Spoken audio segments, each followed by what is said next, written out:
자, mid Victorian period 아마 여기서부터 설명을 해야 할 텐데, 이제 이 시기에는 economic prosperity, the growth of empire, religious controversy, 그러니까 그 영국이 경제적으로 번영을 누리던 시기였고요. 그리고 그 영국의 그 식민지가 그 엄청나게 늘어나던 시기이기도 했죠. 그리고 영국 내에서는 그 기독교의 그 여러 그 종파들 사이에 종교적인 그 논쟁이 치열하게 벌어지고 있었다.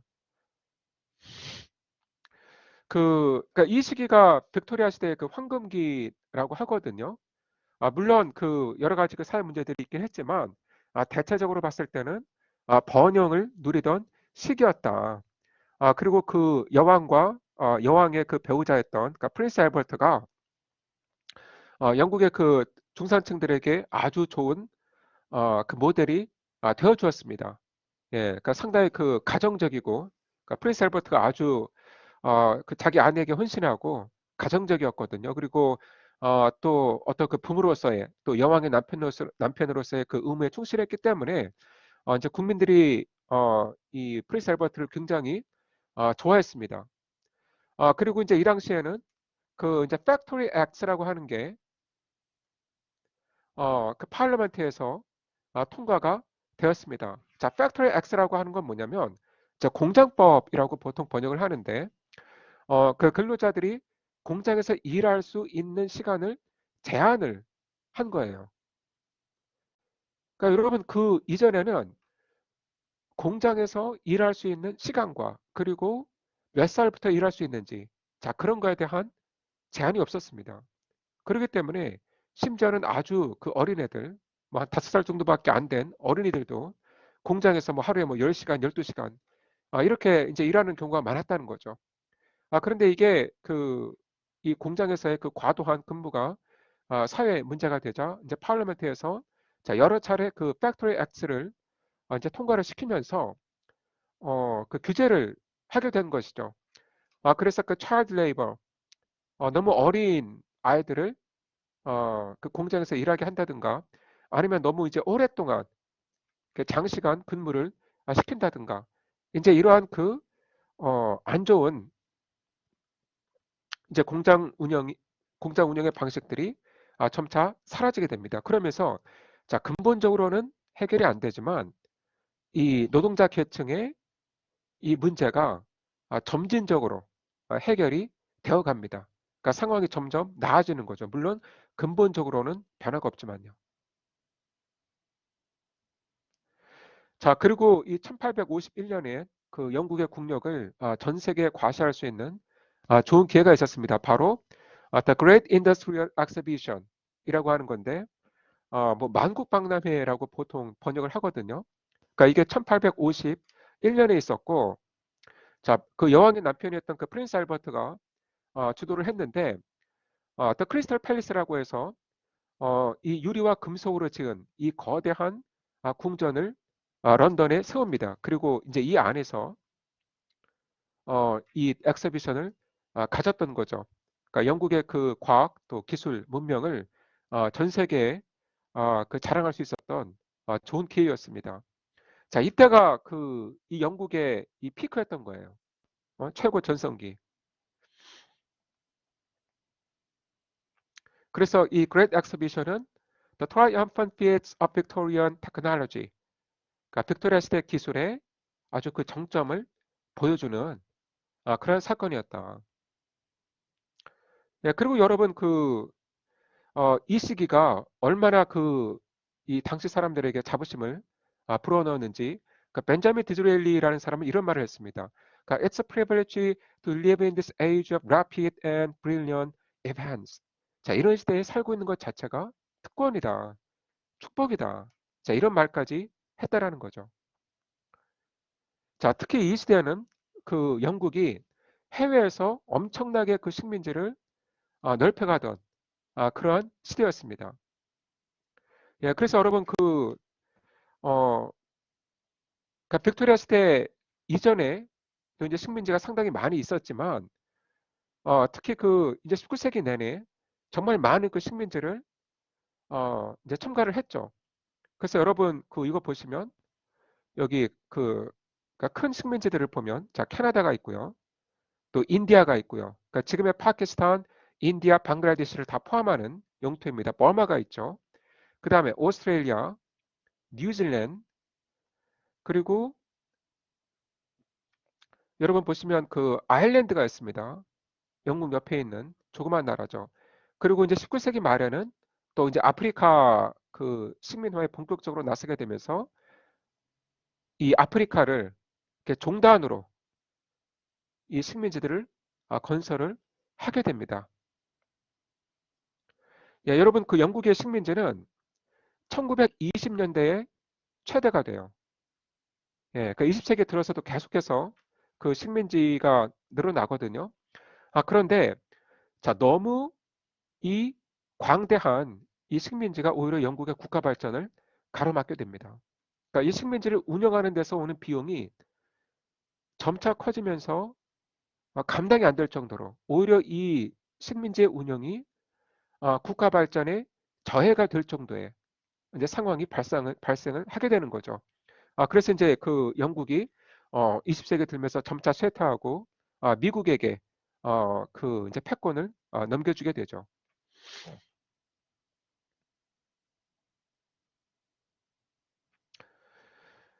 자, The Expansion of the British Empire, 그 대영 제국의 이 확장인데요. 그러니까 many English papers saw the expansion of empire as a moral responsibility. 그러니까 what Rudyard Kipling in another context termed the white man's burden.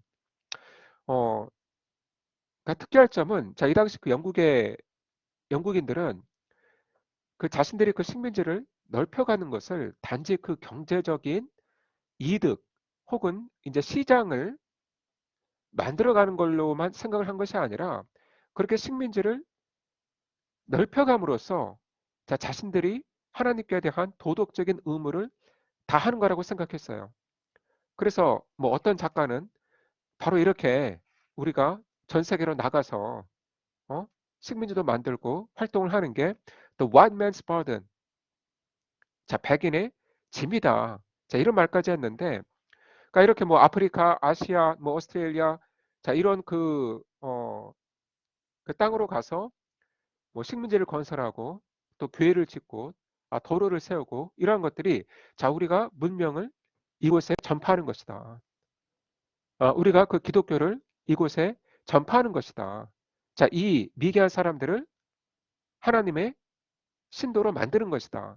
자, 그런 의무감을 갖고 있었다라는 거죠. Queen Victoria stated that the imperial mission was to protect the poor natives and advance civilization.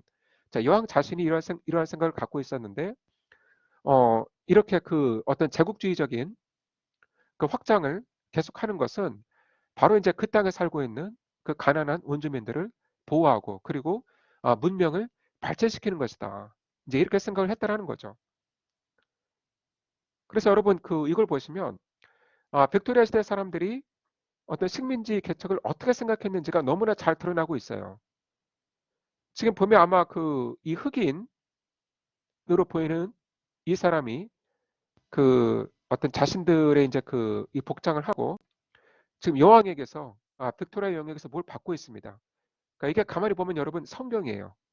그리고 그 여왕의 뒤에 아까 프린스 앨버트 그 남편이 있죠. 그러니까 지금 그 이 식민지 사람이 여왕에게서 성경을 받고 있는 거예요. 그리고 이 그림의 제목이 뭐죠?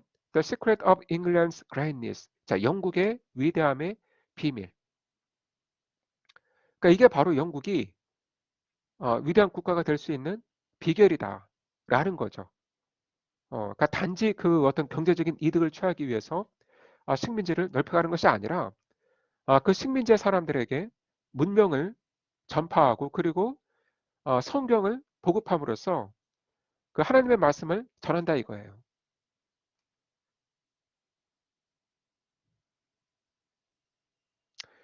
자, 그리고 이제 이 당시에는 그 이제 종교적인 믿음에 대한 그 도전이 아주 본격적으로 일어나던 시기였습니다.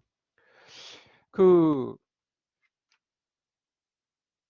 특히 여러분 그 빅토리아 시대에는 과학적인 그 발견이 많이 이루어지거든요. 그러니까 그러면서 그러니까 정말 그 신실한 그 많은 그 빅토리아인들이 그러니까 자신의 신앙과 이 어떤 과학적인 사실 사이에서 그러니까 갈등을 느끼고 그러니까 자신의 신앙에 대해서 고민을 하게 되죠. 자, 그 빅토리아 시대의 그 이 기독교에 대한 도전이 여러 방면에서 일어났는데요. 자, 첫 번째로 A Study of the Bible. 그러니까 예전에는 그 성경을 그러니까 절대로 오류가 없는 그 하나님의 말씀으로만 생각을 했는데 그러니까 과학적인 그 시각에서 성경을 들여다 보게 되는 거예요. 그래서 그러니까 과학적이고 합리적인 그 입장에서 그러니까 성경이라는 그 텍스트를 역사적으로 분석을 하게 되는 것이죠. 그래서 그 성경 역시 그러니까 다른 그 고대의 많은 문헌들처럼 역사적으로 형성된 하나의 텍스트에 불과하다. 이제 이런 생각을 갖게 된 거죠. 자, 이러한 그 비평을 뭐 하이어 크리티시즘이라고도 하고요. 그리고 자, 성경에 대한 이런 과학적인 접근 말고도 빅토리아 시대에는 지질학과 천문학이 발전을 하면서 전통적인 그 기독교 교회의 그 교회의 권위에 도전이 일어나게 되죠. 여러분 그 지알러지와 그 어스트로노미가 왜 그 교회에 그 도전이 될까요? 그러니까 지알러지 그 지질학이잖아요. 그러니까 이 당시에 그 화석이 많이 발견이 되면서 지구의 역사가 성경에서 말하는 것보다 그러니까 전통적으로 그 기독교에서 믿던 것보다 훨씬 더 오래되었구나. 이거를 알게 되었고 또 어스트로노미 또 천문학이 그 발전을 하면서 아, 우리 그 우리 지구는 정말 그 이 광대한 우주에 아주 그 모래알보다 작은 하나의 별에 불과하고 정말 그 우리 지구가 우주의 중심일까? 음? 우리 인류가 그 하나님이 이 창조한 이 우주의 과연 핵심일까? 이제 이런 생각을 하게 된 거죠. 그리고 1859년에 바로 이제 그 유명한 그러니까 찰스 다윈의 The Origin of Species, 그러니까 종의 기원이 출간이 됩니다. 그래서 이 책이 사실 일으킨 반향이 뭐 엄청난데요. 뭐 지금까지도 그렇고요. 그러니까 some chose to assume that evolution was synonymous with progress. But most readers recognize that Darwin's theory of natural selection conflicted not only with the concept of creation derived from the Bible, but also with long established assumptions of the values attached to humanity's special role in the world. 뭐 그래서 어떤 사람들은 그러니까 다윈이 주장하는 그 evolution, 이 진화를 progress, 진보와 뭐 비슷한 단어로 생각을 하기도 했지만 이제 많은 그 독자들은 그 다윈의 그 글을 읽으면서 특히 그 다윈의 이론인 그러니까 natural selection, 그 자연 선택의 그 이론을 읽으면서 그 자신의 신앙의 갈등을 느낄 수밖에 없게 되었다라는 거죠. 그러니까 전통적으로 그 기독교에서는 모든 그 세계는 또 동식물은 다 신으로부터 나왔다. 그러니까 신이 창조했다. 이렇게 그 믿었는데 지금 다윈은 그 창조가 아니라 그 진화를 주장을 하고 있었던 거죠. 그러니까 그런 점에서 그 갈등이 일어날 수밖에 없고 그리고 자 성경적인 그 세계관에서는 인간이 이 세계에 갖고 있는 그 특별한 위치가 있거든요. 그러니까 성경에 보면 인간을 가리켜서 만물의 영장이다. 음? 그러니까 모든 그 생물을 너가 다스려라. 그래서 인간이 이 세계에서 만물의 영장으로서 갖고 있는 특별한 위치가 기독교적 세계관 속에는 있었는데 지금 이 다윈의 그 이론에 따르면 그냥 인간 역시 지구상의 수많은 다른 종처럼 그러니까 진화를 거듭하며 지금의 상태에 이른 하나의 종에 불과한 것이죠. 그러니까 인간만이 갖고 있던 그 스페셜 롤, 어떤 특별한 위치가 완전히 해체가 된 거예요. 자, 그 다음에 그 1870년부터 1901년까지를 그러니까 레드 피어리엇, 이제 빅토리아 시대 후기라고 부르는데, 자, 이 시대에 빅토리아 시대의 어떤 그 주요 가치들이 쇠퇴하기 시작했다. 예, 그러니까 영국의 이제 식민지는 계속 뭐 늘어나거든요. 그러니까 영국의 그 제국주의적인 그 확장은 이제 절정에 이르는데, 그런데 이 넓은 제국을 유지하는 데 드는 비용이 점차 너무 커지면서 영국에게 큰 부담이 됩니다. 그러니까 그 영국 전역에서, 그러니까 대영제국 그 전역에서 막 반란이 일어나고 전쟁이 일어나거든요. 그 제가 이제 뭐 몇 가지 예를 그 밑에 적었죠. 이제 유명한 그 케이스가 1857년에 있었던 인디언 뮤토니, 뭐 이제 세포의 항쟁이라고도 하는데, 자, 이것 때문에 이제 그 영국이 인디아를 직접 통치하게 되죠. 그 인디아의 그 황제 그 자리를 빅토리아 여왕이 겸하게 됩니다. 또 이제 19세기 말에는 지금의 그 남아프리카에서 앵글로 보어 워가 있었습니다. 그래서 이제 이러한 그 여러 가지 또 반란, 또 그 전쟁, 그러니까 식민지를 유지하기 위해서 그 영국이 치렀던 그 대가들인데, 자, 이러한 것들이 점차 영국의 그 어떤 국가적인 발전을 가로막는 요소가 되죠. 그러니까 지나치게 넓은 식민지가 오히려 덫이 된 거예요.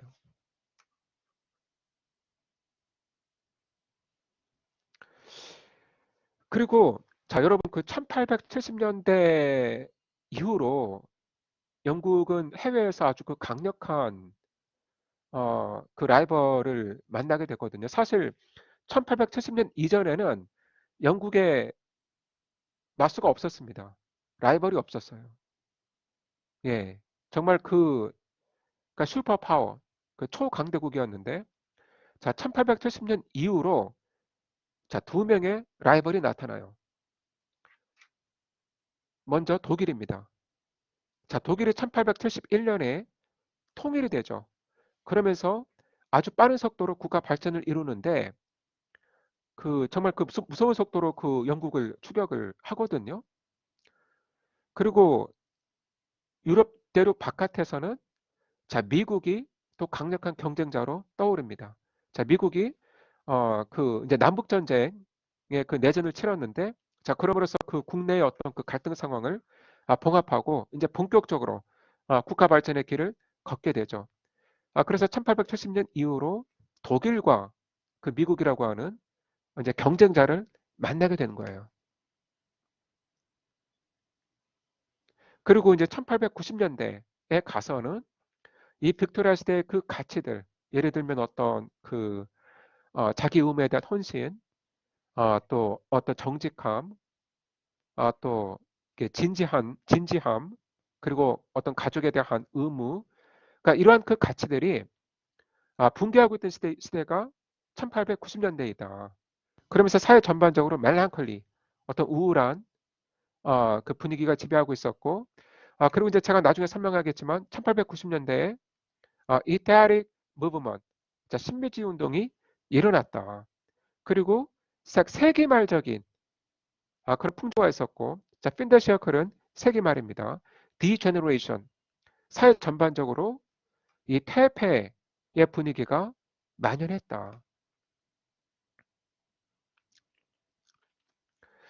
그리고 자, 이 1890년대는 그러니까 빅토리아 시대의 그 주요 가치관들이 도전받고 또 이제 쇠퇴해가는 시대였는데, 자, 동시에 20세기 그 이제 모더니즘의 어, 어떤 씨앗들이 보이던 시기이기도 했던 거죠.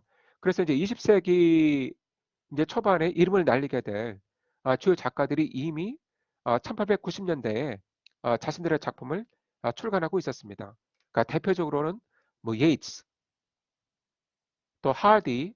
자, 하디는 그 이제 소설가이지만 이제 20세기 들어서는 이제 시인으로 이름을 얻게 되죠.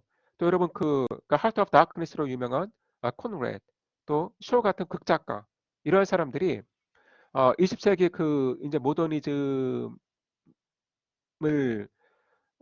이제 이끌어가게 되는데, 이미 1890년대에 자신들의 그 작품을 출간하면서 자신들의 그 작품 세계를 확립해 가고 있었다라는 겁니다. 예, 예, 여러분 혹시 뭐 질문 있나요?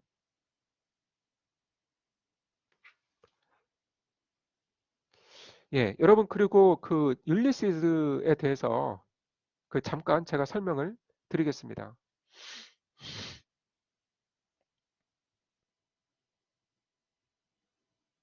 자, 율리시즈는 어떤 면에서는 예, 황보상규 학생이 이제 질문이 있었는데요. 빅토리아 시대의 그 퇴폐한 모더니즘의 등장에 관련이 어떻게 있나요? 음, 그러니까 이그 디제너레이션, 그 퇴폐적인 이제 사회 분위기가 있었고요. 이제 그러면서 어떤 그 이제 기존의 그 사회 질서에 저항하는 음? 이제 그러한 그 분위기가 만들어졌다. 그리고 이제 그러한 분위기 속에서 모더니즘이 탄생했다라고 볼 수 있습니다. 그러니까 이제 모더니즘은 기본적으로 그 빅토리아 시대의 그 어떤 관습 또 이제 가치관에 대한 반격이었거든요.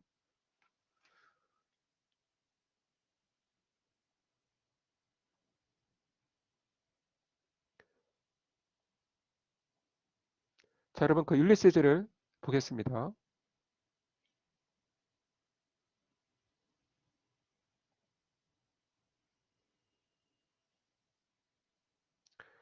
예, 여러분 뭐 이 시는 어떻게 읽으셨나요? 자, 테니슨의 이제 가장 유명한 시입니다.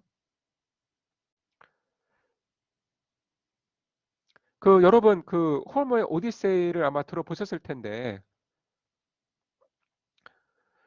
그 오디세이에서는 그 율리시즈가 이제 오디세우스라고 하는데 이제 그 작품에서는 율리시즈가 그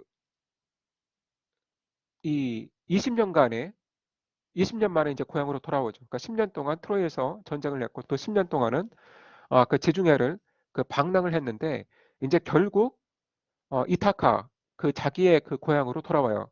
그래서 그 자기 아내를 괴롭히던 그 구원자들을 모두 처단하고 어, 자기 아내와 재회하고 그리고 이제 다시 왕의 자리에 오르면 이제 그런 그 장면으로 끝이 나는데요.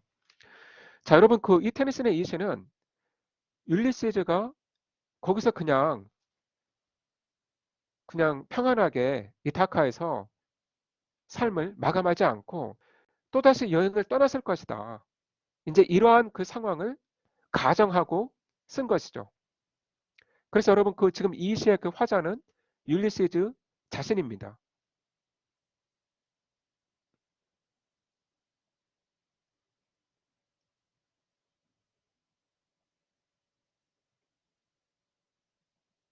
예, 아마 제가 다 그 강의를 했고요.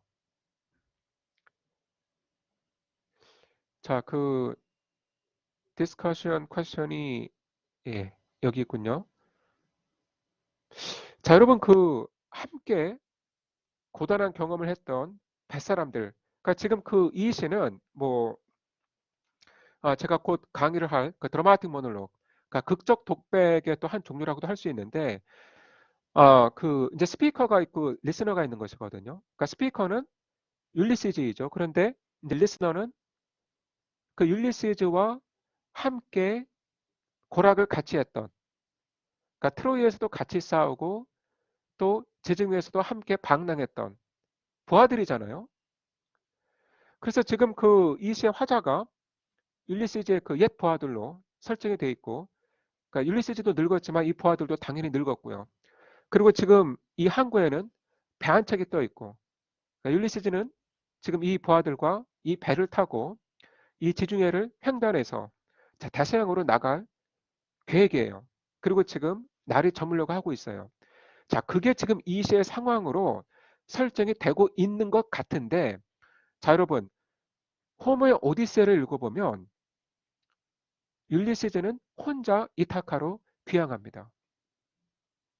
그 부하들은 다 죽어요. 오디세이를 읽어보면 율리시즈의 부하들은 10년간의 지중해 방랑을 거치면서 다 죽습니다. 다 죽고 율리시즈 혼자 이타카로 돌아와요. 자, 우리가 이 오디세이의, 그러니까 호메의 오디세이의 이 구조를, 이 설정을 그대로 지금 이 시에 가져온다면, 그럼 율리스는 누구에게 이야기를 하는 거예요?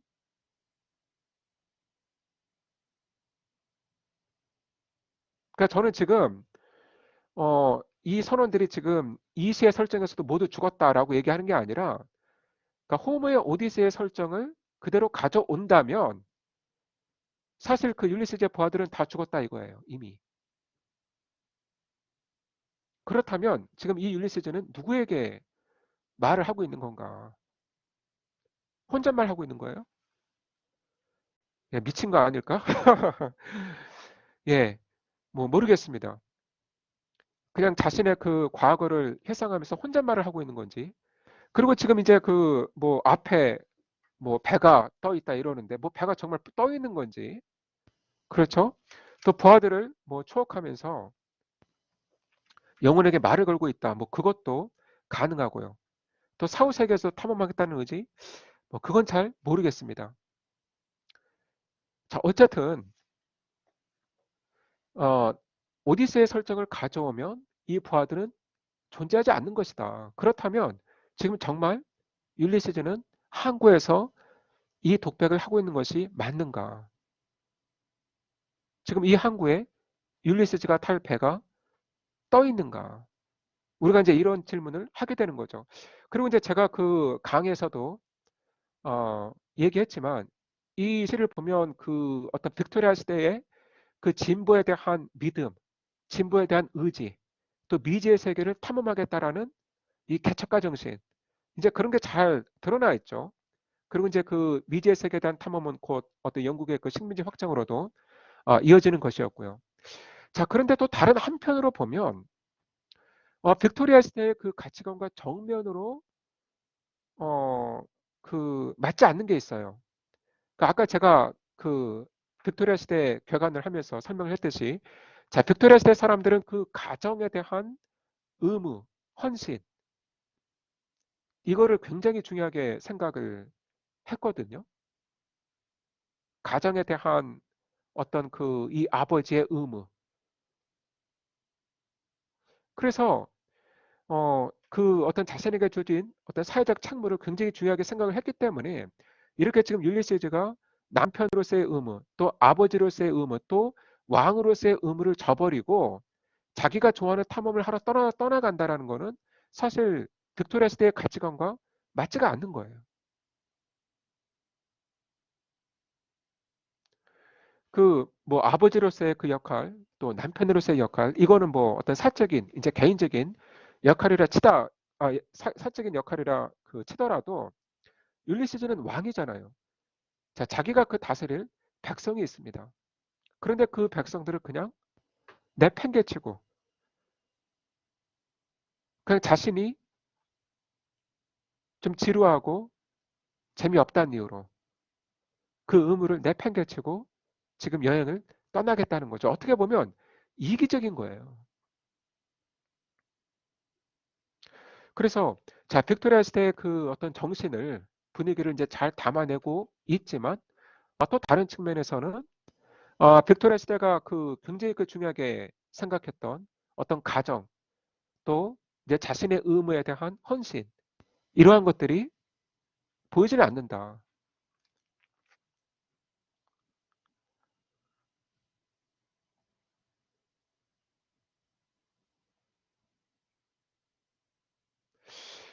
자, 이 해피 아일은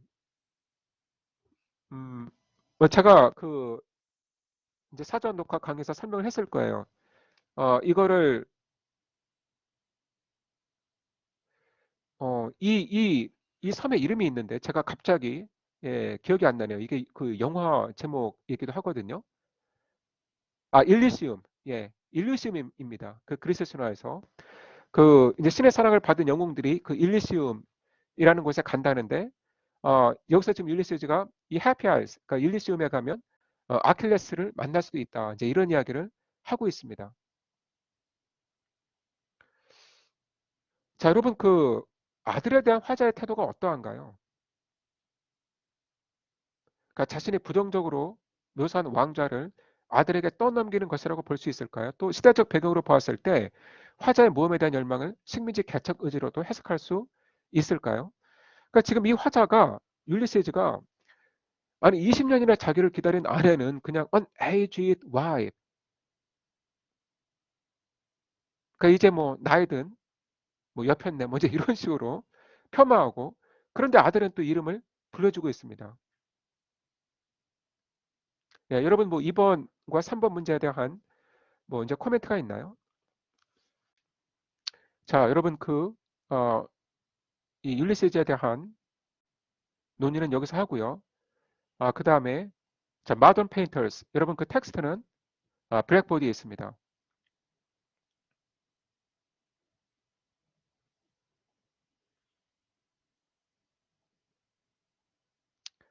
자, 김태연 학생이 어디 있죠? 또 이원, 정서희.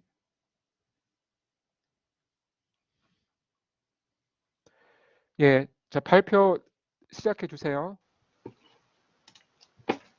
예, 들리시나요? 예, 예, 알겠습니다. 발표 시작하도록 하겠습니다. 안녕하세요. 존 러스킨의 Modern Painters 발표를 맡은 김태현, 정서희, 이원입니다. 발표는 작가에 대한 소개와 배경 설명 및 주제 소개 순으로 이루어지고, 이후에는 Norton Anthology에 수록된 부분에 대한 본문 분석과 Discussion Questions를 제시하게 됩니다. 저는 앞부분 Introduction 설명을 맡은 김태현이고, 이후 본문 분석을 정서희 학우님과 이원 학우님께서 나누어 진행해 주시겠습니다.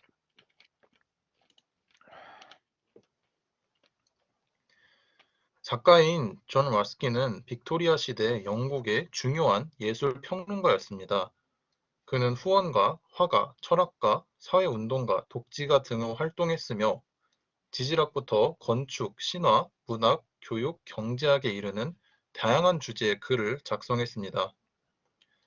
대표적인 저서로는 근대 화가론 베니스의 돌 등이 있으며 1839년에 옥스퍼드 대학에서 주관하는 유디케이드 상을 수상한 이력이 있습니다.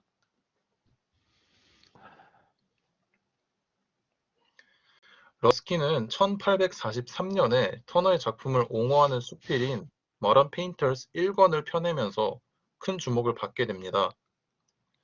터너는 당시 풍경을 주로 그리면서 독창적인 빛의 묘사를 통해 큰 명성을 얻은 영국의 화가였습니다. 러스킨은 1833년 세뮤얼 로저스의 시집에서 터너의 작품을 발견하고 블랙우드 매거진에서 터너의 작품을 향한 예술 비평가의 공격에 대해 반론을 작성하며 이후 모던 페인터스 1권을 출판하게 됩니다.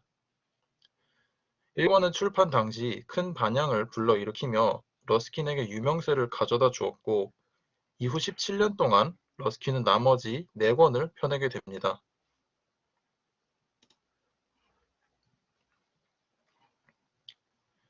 모던 페인터스는 터너의 풍경화 속 자연 묘사의 진리를 강조하며 당시 비판받던 터너의 작품을 변호 및 옹호하기 위한 작품이었습니다.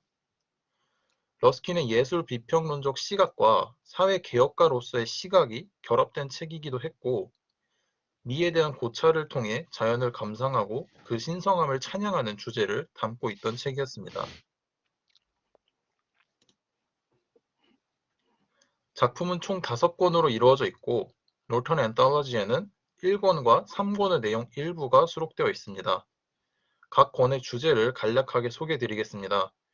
1권에서는 예술에 대한 지각과 신성함, 그리고 미적 진실함에 대해 이야기합니다. 2권에서는 예술 교육과 미의 성질, 그리고 인간 본질의 공감에 대해 이야기합니다.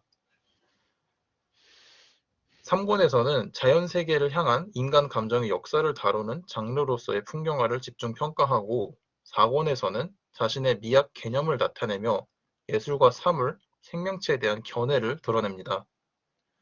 마지막으로 5권에서는 예술과 사회의 관계에 대해 다루면서 책을 마무리합니다. 다음으로는 정서희 학우님이 놀턴 앤톨러지에 수록된 1권 본문 분석을 진행해 주시겠습니다.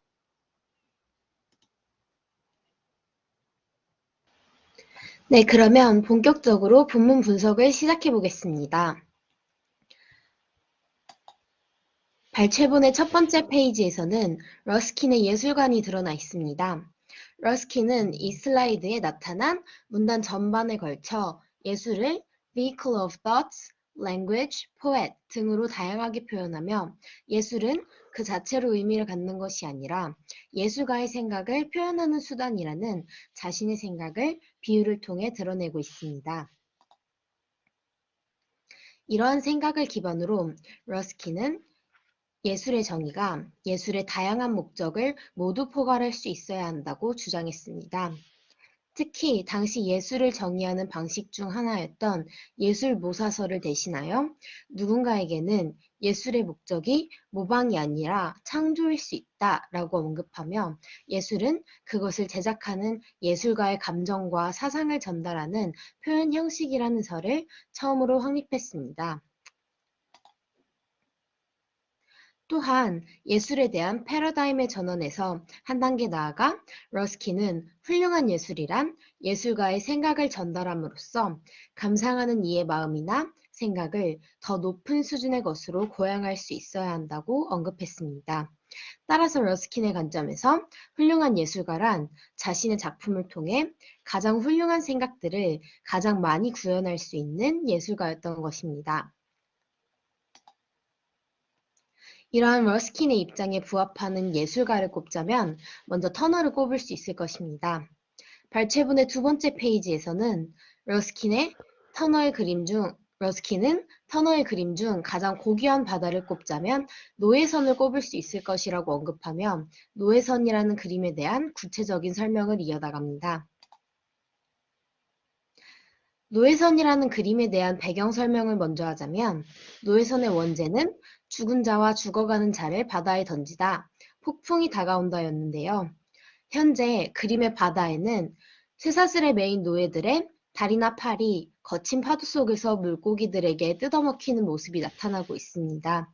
이는 물에 빠져 죽은 노예들은 잃어버린 화물로 보험 처리가 되지만 병에 걸리거나 죽은 경우에는 보험 처리가 되지 않기 때문에 죽어가는 노예들을 짐짝처럼 바다에 버리는 일이 허다하게 일어나면서 벌어진 참극인데요. 터너의 원제는 이러한 상황을 집약적으로 보여줍니다. 러스킨은 그림에 대한 구체적인 분석을 하며 가장 먼저 부분적으로 몰아치고 있는 폭풍과 붉게 빛나는 바다에 대해서 언급하고 있습니다. 그림과 함께 조금 더 큰 모습으로 살펴보도록 하겠습니다. 구도적으로 폭풍은 왼쪽에서만 노회선을 덮칠 듯이 몰아치고 있고 중간 부분에서는 황금빛과 붉은빛을 동시에 띠는 노을이 바다의 능선을 따라 비치며 바다를 더욱 붉게 만들고 있습니다. 이는 실제로 죽어가는 노예들의 피로 붉게 물든 바다와 연결되며 비극적인 분위기를 더욱 고조시키고 있다고 볼 수 있습니다. 러스킨은 이러한 구도적 구분에 대해 크림슨 앤 스칼렛과 퍼플 앤 블루로 표현하며 색채 대비를 강조하기도 했습니다. 또한 퍼플 앤 블루로 대변되었던 폭풍우를 The Lurid Shadows로 변주하며 이 폭풍우가 The Guilty Ship인 노예선을 덮칠 것을 예고하며 이 선박이 죄의 대가를 치르게 될 것임을 암시했습니다. 이러한 그림에 대한 분석을 통해 러스킨은 터너의 그림의 색채와 구성, 생동감에 대해 예찬했으며 최종적으로는 노예선에 상륙했던 enslaved people에게 그림을 헌정했던 터너의 목적성에 대해 숭고한 주제라고 표현하며 자신의 예술관을 다시 한번 드러내고 있습니다. 다음으로 이원하구님께서 1340쪽부터 본문 분석을 해주시겠습니다. 다음으로 1340페이지 분석을 시작하겠습니다. 먼저 1340쪽 내용 분석에 앞서 pathetic fallacy에 대해 간단히 짚고 넘어가도록 하겠습니다. 러스킨은 pathetic fallacy라는 용어를 해당 비평에서 처음 사용하였으며 이 단어는 이후 널리 쓰이는 단어가 되었습니다. 여기서 pathetic은 pathos라는 감정의 의미를 갖고 있으며 pathetic fallacy는 인간의 감정을 무생물체에 투영함으로써 시인들이 범하는 오류를 가리킵니다. 러스킨은 ordinary, proper, true appearances, 즉 평범한, 적절한, 정확한 사물의 형상과 extraordinary, false appearances, 기이한, 거짓의 사물의 현상, 이 두 가지 형상을 비교하고 꾸밈없이 사실적인 형상이 옳다고 생각합니다. extraordinary or false appearances는 어떤 사물의 진짜 특성과 아무 관련이 없이 작가 멋대로 부여한 성질이기에 가짜 형상이라는 것입니다. 러스킨은 가짜 형상을 나타내는 작품의 예시로 홈즈의 아스트레리아를 들고 있습니다. 발췌된 두 줄은 크로커스의 형상을 묘사하고 있는데 크로커스의 진짜 모습이 아니라 홈즈의 주관적 의견이 들어가 있습니다. 러스킨은 spendthrift, gourd는 주관적 감정을 표현하는 어휘라는 점에서 이 표현이 아름답지만 매우 사실이 아니다 라고 평가합니다. 이런 표현들이 허위임에도 불구하고 사람들이 감정적 오류를 즐기는 이유에 대해 러스킨은 사람들이 언제나 사실이 아닌 것을 좋은 것, 유용한 것, 그리고 만족감을 주는 것과 연관시켰기 때문임을 지적하고 있습니다. 러스킨에 따르면 이런 오류는 남들이 실제로 그 표현을 믿을 것이란 기대가 없는 자의적인 상상에 의한 오류와 사람을 비합리적으로 만드는 격양된 감정 상태에서 비롯된 오류, 이 두 가지 종류로 나뉩니다. 이 중 러스킨은 감정에 큰 영향을 받을 때 발생하는 오류인 두 번째 오류에 초점을 맞추고 있습니다. 소설 알턴 로케의 발췌문은 감정에 영향을 받아 발생한 오류의 예시입니다. 러스킨의 입장에서 이 표현은 비탄에 의해 영향을 받아 무생물의 살아있는 생물의 특성을 부여한 오류라는 것입니다. 이처럼 pathetic fallacy에 대해 러스킨은 어떤 감정에 의해 이성적 사고가 마비되어 외부적 사물에 대한 인식의 오류를 불러일으킨 것이라고 정의하고 있습니다. 다음으로 1341페이지 분석을 시작하겠습니다.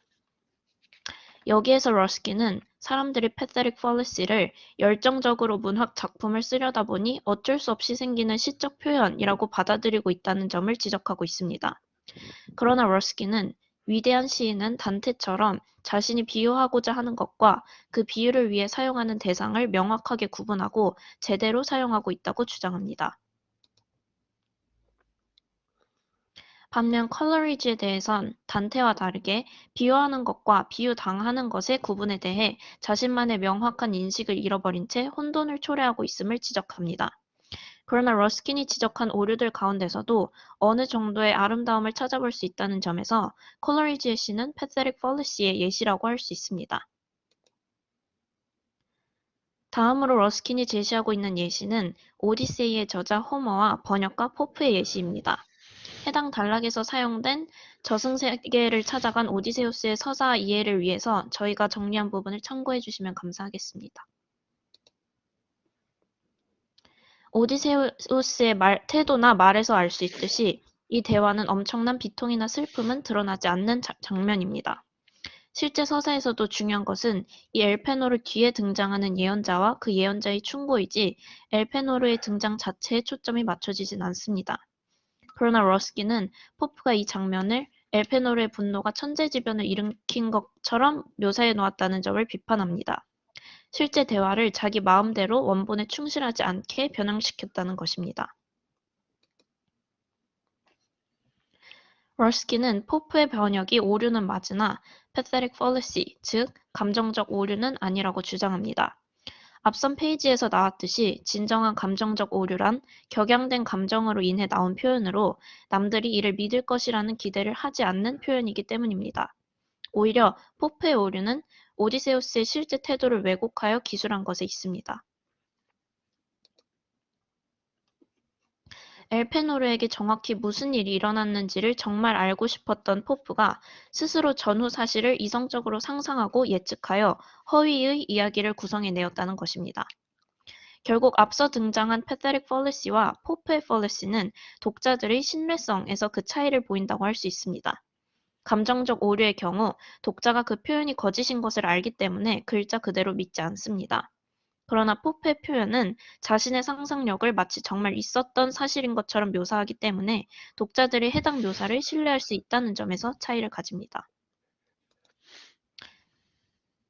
다음은 작품에 대한 저희의 디스커션 퀘스천입니다. 이상 발표를 마치겠습니다. 들어주셔서 감사합니다. 예, 발표 아주 잘 들었습니다. 그 이제 네 페이지를 아주 그 상세하게 번역을 해주셔서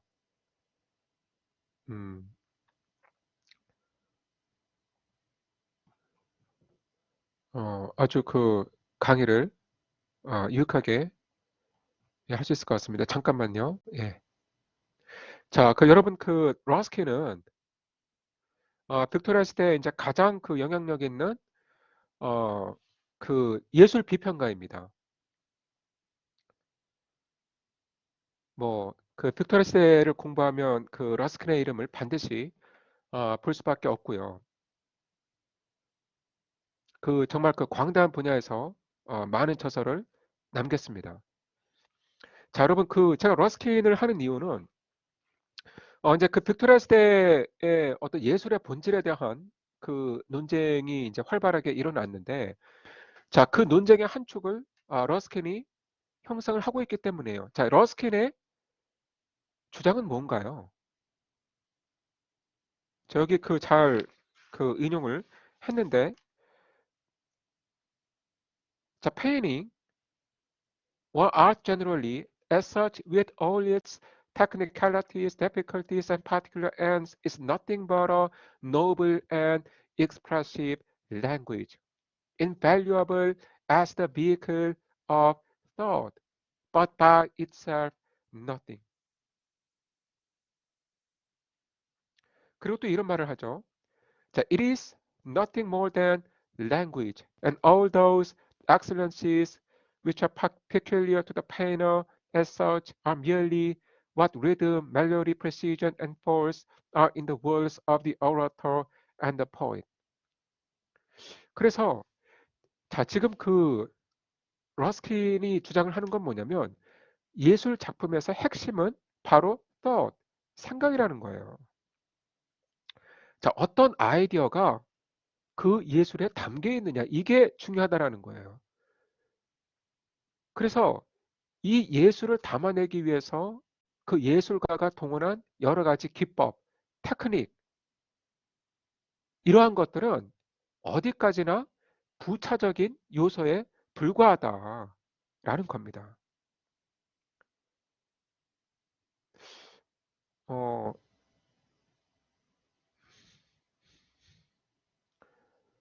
예, 예, 이거를 인용을 했네요. 자, 이렇게 말을 하고 있죠. But I say that the art is greatest, which conveys to the mind of the spectator by any means whatsoever the greatest number of the greatest number of the greatest ideas. 잠깐만요. 이게 지금 정확하게 인용이 약간 지금 그 타이포가 있었습니다. 여러분 자, 이것보다는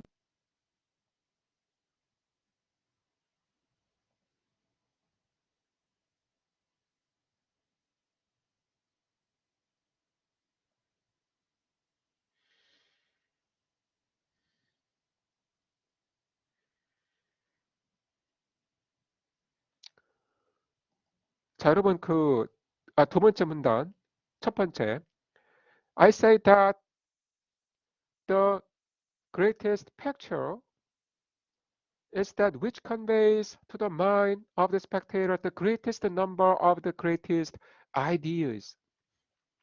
예술이란 지금 그 러스키는 일단 그 어떤 회화, 픽처에 지금 제안해서 말을 하고 있지만, 그러니까 기본적으로 모든 예술이 같다라는 거예요. 그러니까 위대한 그 그림이란 보는 사람의 그 마음에 the greatest number of the greatest ideas. 자, 위대한 생각들을 많이 전달을 해줘야 한다. 그게 가장 중요하다. 자, 전달하고자 하는 이 great idea에 비하면 이 그림의 어떤 테크닉이라든가 뭐 색깔이라든가 뭐 기법 이런 거는 어디까지나 부차적인 거에 불과하다라는 거예요.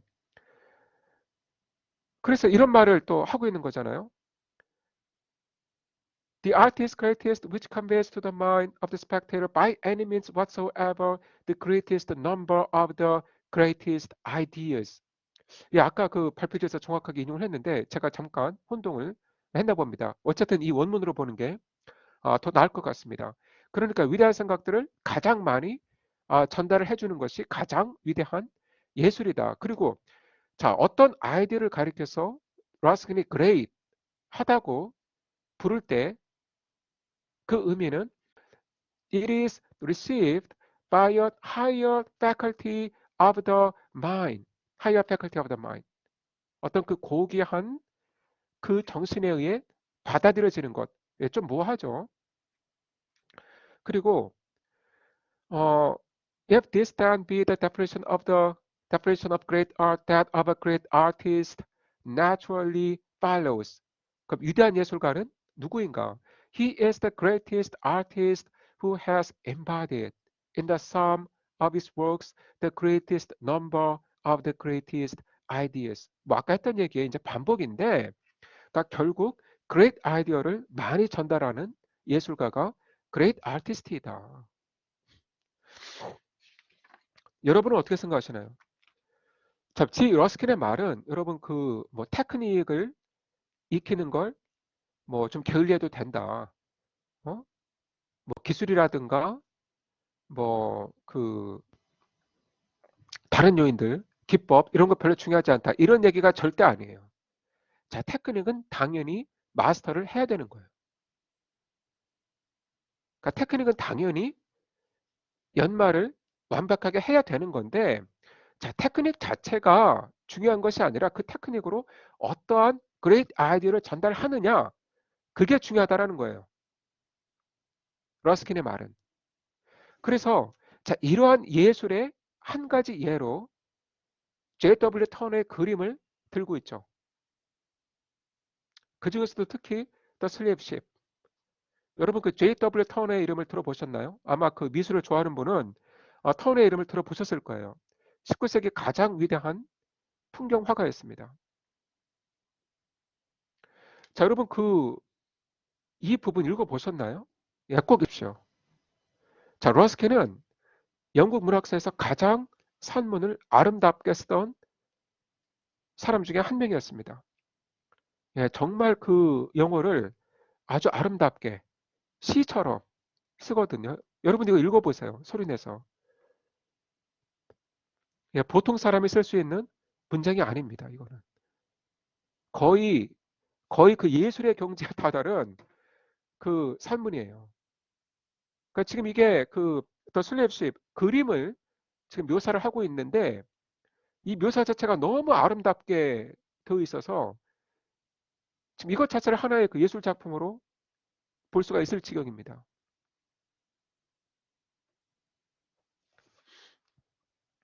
자, 여러분 그 러스킨에 따르면 이 그림이 왜 위대한 거예요?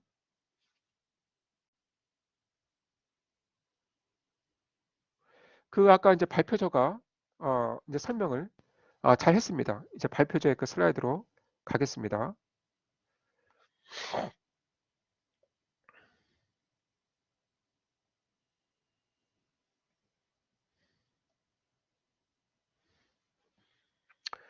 자, 그 러스킨이 이제 이 그림을 어떤 자신이 그 주장하는 예술관을 잘 뒷받침하는 한 예로 들었어요. 이게 그 J.W. 턴의 그림인데, 자, 턴의 다른 그림들과 마찬가지로 사실 무슨 그림인지 잘 모르겠어요. 그냥 봐서는. 예, 설명을 들어야만 이해가 됩니다. 여러분 가만히 보면 여기에 이렇게 배가 있죠. 그렇죠? 그리고 이제 그 날이 지려고 하는데, 그런데 이 수평선과 하늘의 이 경계가 흐릿해요. 사실 뭐 제대로 보이질 않죠. 그 경계선이. 그리고 이제 가만히 보시면 여기 이 막 쇠사슬이 있고, 여러분 그 제가 올리신 그림을 보면 좀 더 선명할 것 같은데, 이 바다 수면 위로 막 손이 나와 있고 발이 나와 있고 그랬습니다. 그리고 여기에도 이제 여기는 이제 발이 좀 선명하게 보이네요. 그리고 웬 괴물처럼 생긴 물고기가 다가오고 있어요. 여기에도 뭐 이상한 물고기가 그려져 있고요. 그러니까 지금 여기 그 잘 설명을 해놨잖아요. 그러니까 물에 빠져 죽은 노예들은 잃어버린 화물로 보험 처리가 되지만 병에 걸리거나 병으로 죽은 경우에는 보험 처리가 되지 않는다는 조항 때문에 죽거나 죽어가는 노예들을 그냥 바다에 던져버린 거예요.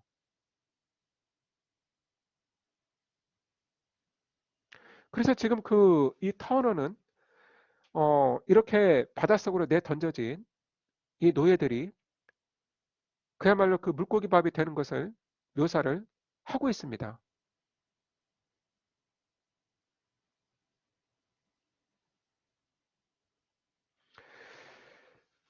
지금 그 이 러스킨에 따르면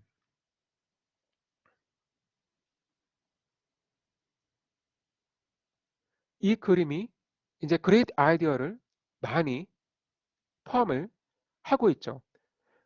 자, 그림에서는 거대한 폭풍이 선박을 덮치기 직전으로, 자, 이 선박이 죄의 대가를 치르게 될 것임을 암시하고 있다. 그러니까 결국 그 신의 심판을 이 선박이, 이 노예선이 받게 될 것임을 지금 그 이 터너가 암시를 하고 있는 것이다. 그리고 여러분 그 그림이 아주 그 온통 그 핏빛이잖아요. 이제 그런 것도 결국 이 끔찍한 범죄를 저지르는 사람이 어떤 자신의 피로 이 죄를 어, 이 속죄하게 될 것이라는 이제 그런 암시가 있는 것이죠.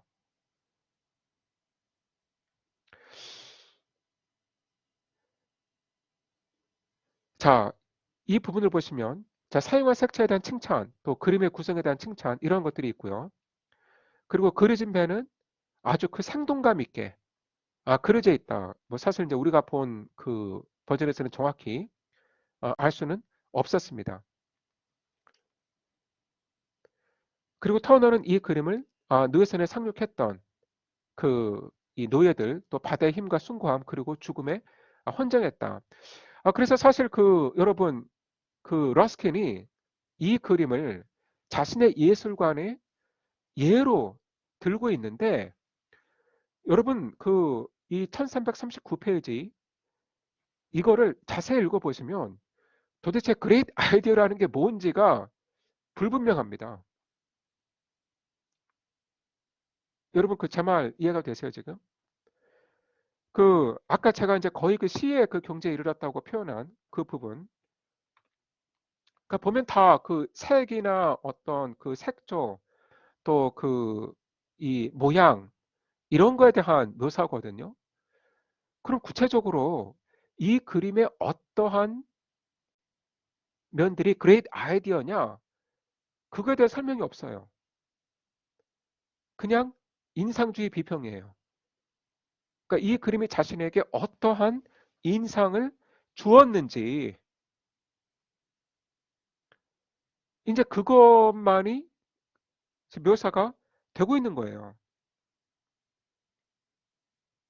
그리고 여러분 사실 그 이 러스킨의 이제 이 산문을 보면 이 그림에 대한 설명이 없잖아요.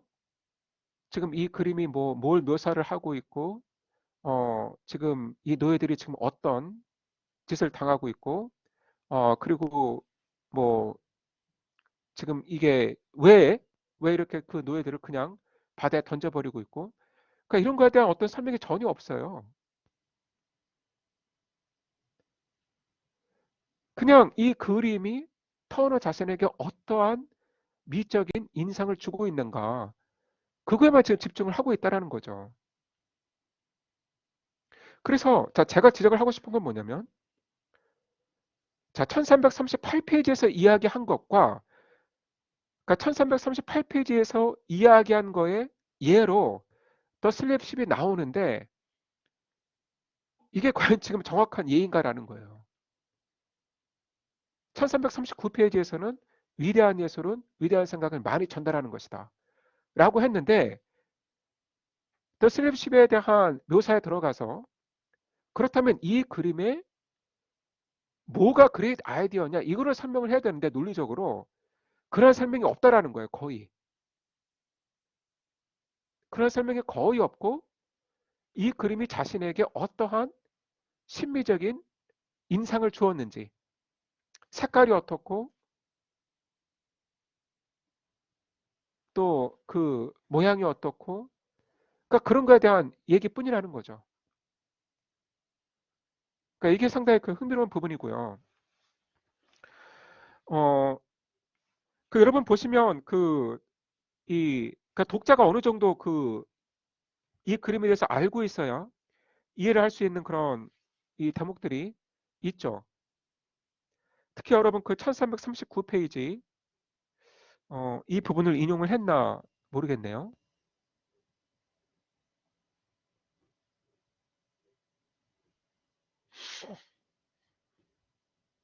예, 그냥 텍스트를 보도록 하겠습니다. 여러분 잠시만요.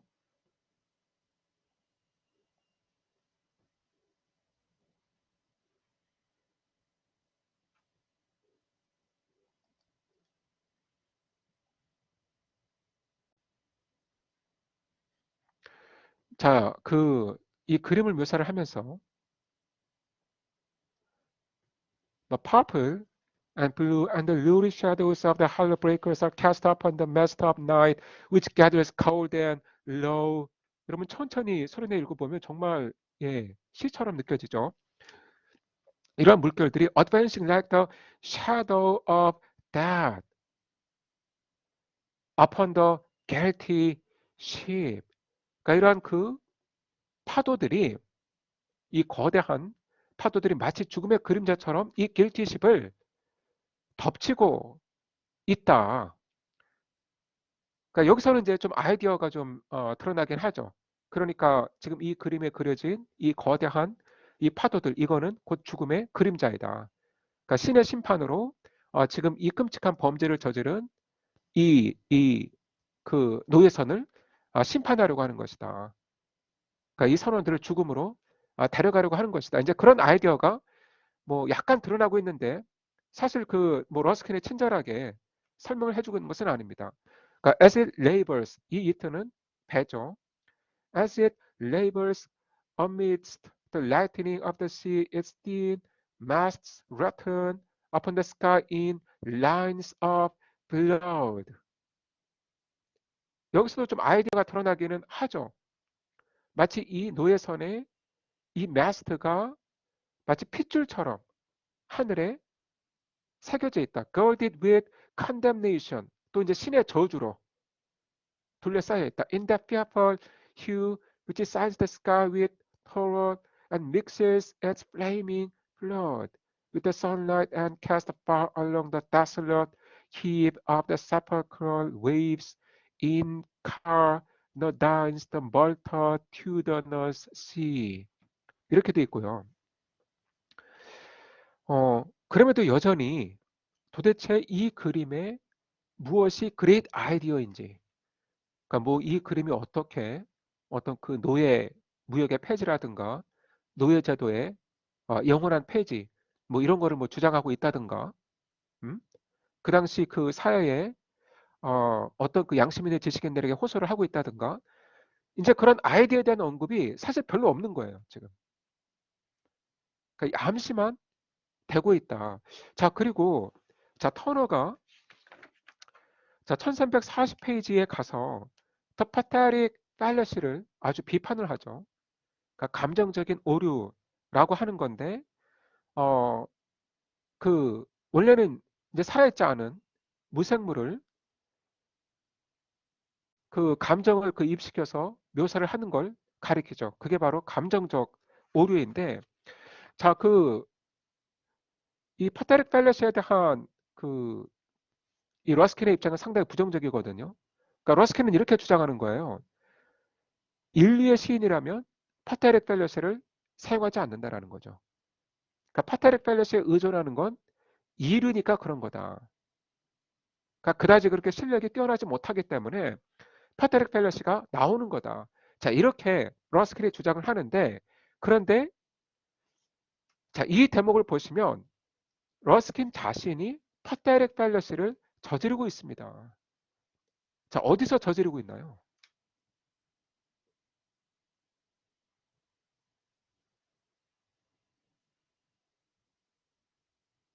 예, 길티십이죠, 여러분. 이거 참 재밌는 거예요. 길티십. 그러니까 이 배 자체가 죄를 지은 건 아니잖아요.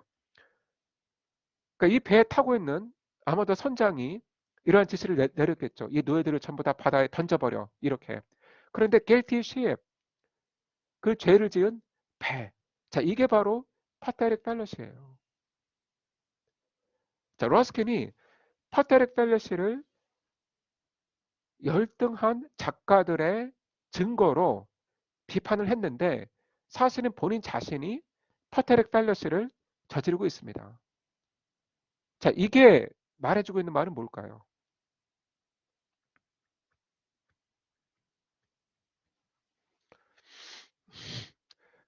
이 파테릭 펠렛이가 사실은 많은 작가들이 뭐 뛰어난 작가든 그렇지 못한 작가든 쉽게 빠져들 수밖에 없는 언어적인 습관이라는 거죠. 그만큼 많이 쓴다라는 거예요.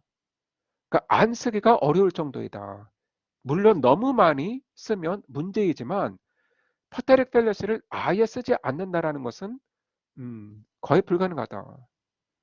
예, 그래서 이제 요즘 날의 그 아까 요즘에 그 비판가들은 파테릭 펠렛을 중립적인 의미로만 씁니다. 그러니까 파테릭 펠렛을 뭐 어떤 그 비판의 대상으로 말하지는 않아요.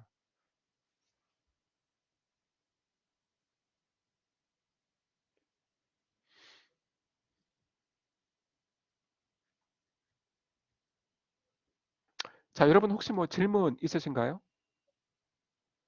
예, 그 발표조의 그 슬라이드를 다시 또 보도록 하겠습니다.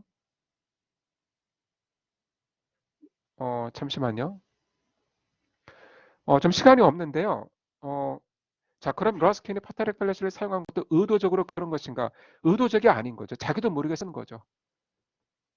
그러니까 파테릭 펠렛을 자기가 그 비판해 놓고 파테릭 펠렛을 썼다고 하는 것은 그러니까 자기도 모르게 그런 거예요. 그러니까 이게 이 파테릭 펠렛이가 얼마나 이 작가들의 글쓰기 습관에 깊이 배어 있는가, 그걸 알게 되는 거죠.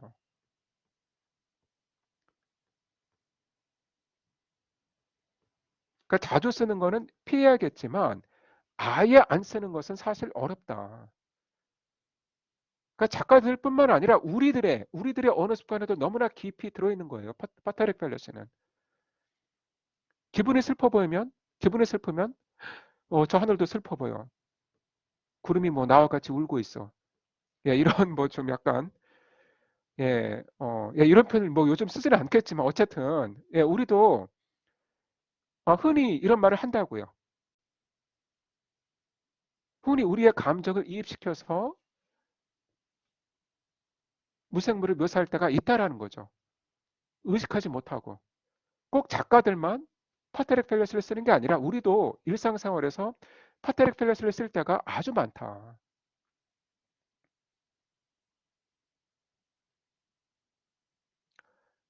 예, 혹시 또 다른 질문 있을까요?